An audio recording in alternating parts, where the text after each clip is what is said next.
paano nga ba tayo mag-apply or gumawa ng account dito kay Atome, no? Atome Page, no? So, paano tayo mag-apply din ng credit card dito para po pwede natin panggamit si Atome Card, pangbayad sa mga online purchases natin, pambayad po sa mga physical store like SM, no? Pwede natin siyang gamitin. Pwede tayo ma-offeran dito kay Atome Card hanggang 200,000. At meron pa siyang pa-cash loan na 50,000, no? So, gagawa tayo ng account muna dito at mag-apply tayo dito. Okay? So, sa video itong mga lalabs, ituturo ko po sa inyo step by step kung paano gawin. Okay? So, una natin gagawin po ay mag-download po tayo ng Atome Page sa Play Store or kaya po, ilalagay ko po sa description sa video ito or kaya sa comment section yung pinaka-link ni Atome para rekta na po kayo, no? Hindi na po kayo maligaw, no? So, click nyo lang po yan, then install ninyo. Okay, so pagkatapos po, ito yung una nyo makikita. Pag-click nyo na, install nyo na, ito mag-next lang kayo. Pagka-next nyo dyan, gagawa muna tayo ng account, no? So, step by step na to, gagawa muna tayo ng account bago tayo mag-apply ng Atome Card. Okay, so mag-next tayo. Pagkatapos po, get started lang. Ayan, click lang natin sa get started. Tapos, dito naman po ay gagawa tayo ng active na, maglalagay tayo dito ng active na phone number, no? Para magsisend po ng OTP yan, then mag-next na tayo. Okay, ang kasunod po dito, kailangan lang natin slide yan, yung puzzle niya. Pagkatapos, ayan, mag-succeed na siya. So, ito, lagay nyo lang dito yung OTP. Ayan, napaka-basic lang. Okay, so lagay tayo ng OTP dito. Pagkatapos, so, dito naman po, maglalagay lang tayo ng ating passcode. Pinaka-password natin. So, 6 na number yan. Kayo na po bahala.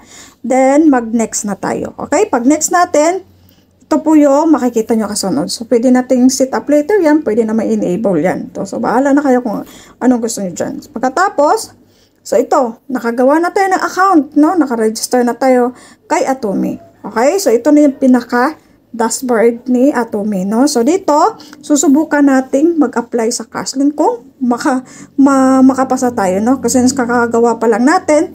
Okay? So, click natin to. Pag-click natin yan, so, ito yung una natin makikita. So, get up to 50,000 daw na pwede tayo ma-offera, no? So, dito, magbasa-basa lang kayo. Kayo na po bahalang magbasa dito. Then, activate now. Okay, so activate now. Siya nga pala sa mga bago lang po naligaw sa channel ko. Kung nakatulong ang video nito sa inyo, baka pwede pong maglambing, baka pwede pong pakisubscribe, pakilike. Kung may mga tanong po kayo, mag-comment lang po kayo sa baba. Okay? So, dito, mag-join lang tayo kasi mag-join lang tayo sa waitlist, no? Kasi kakagawa pa lang natin na account. Okay, so join tayo. Ayan, so nasa pila na tayo. Malay mo, sa sunod na buwan o sunod na araw, ma-offera na tayo, di ba? Okay, so dito, balik tayo. Okay, you're on the waitlist daw. So, balik na tayo sa pinaka-main dashboard, no? Okay, so dito, susubukan na natin ang Atome Card. So, susubukan na natin mag-apply dito. Step by step na to, kaya wag po kayo mag-skip para po sigurado pong maintindihan nyo, no? Okay, so dito, click natin to, Atome Card. Pag-click natin yan, ito yung makikita natin una. So, apply for free po, no? So, magbasa-basa muna kayo bago nyo pindutin.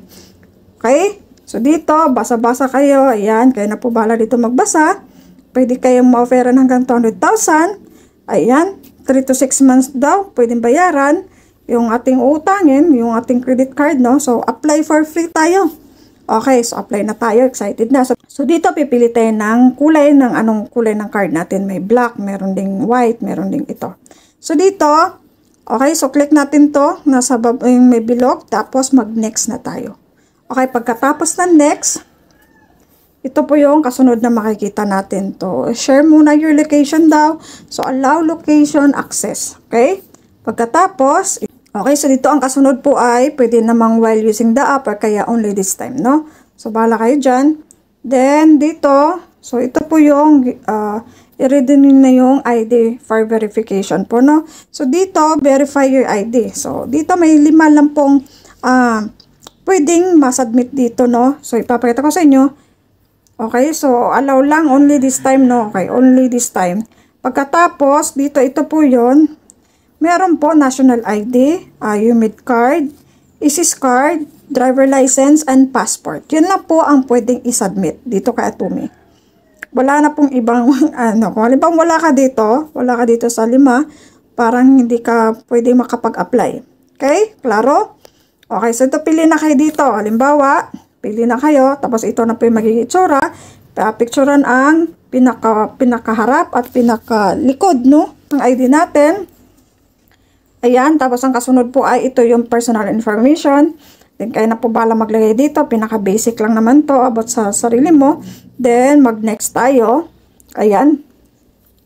Okay, ang kasunod po ay meron okay, dito meron pang work information. Then, okay, so dito naman sa character reference, so maglalagay tayo ng character reference name, kagaya ng pangalan ng iyong asawa, mama, papa, ganun. Tapos lagay ng number. Then, kung anong relasyon nyo sa reference number na ginamit niyo, no? Halimbawa, mama or diba? Asawa nyo, ganun. Tapos mag-save na tayo, okay? Save na natin. Sana po nasundan nyo, no? Pasensya na sa boses ko, medyo kung mabilis ba? Nasanay kasi akong mabilis magsalita. Basta mga Bisaya, mabilis magsalita. Okay, so dito, okay, so send me a physical card. Pwede naman, okay. Click natin to dito, check natin, then mag-next na tayo, no? Next na tayo. Pagkatapos po, ito po yung kasunod makikita natin. So, let's start the facial verification. So, dito, start na. Click natin tong start facial verification. Ayan. Okay, so dito, ayan. Picture tayo. Okay na. So, ito na siya. Your application is under review for 3 days pa. So, hindi siya agad-agad pala ma-approve, no? So, 3 days pa maghihintay tayo. Okay? So, hintay-hintay lang tayo muna. So, sana po ma-approve. Sana ay, kung kayo dyan, gawin nyo na, sana ay ma-approve din kayo na after 3 days, no? Para magamit din natin. Okay? So, hanggang dito na lang. Sana ay nakatulong sa inyo. You're welcome.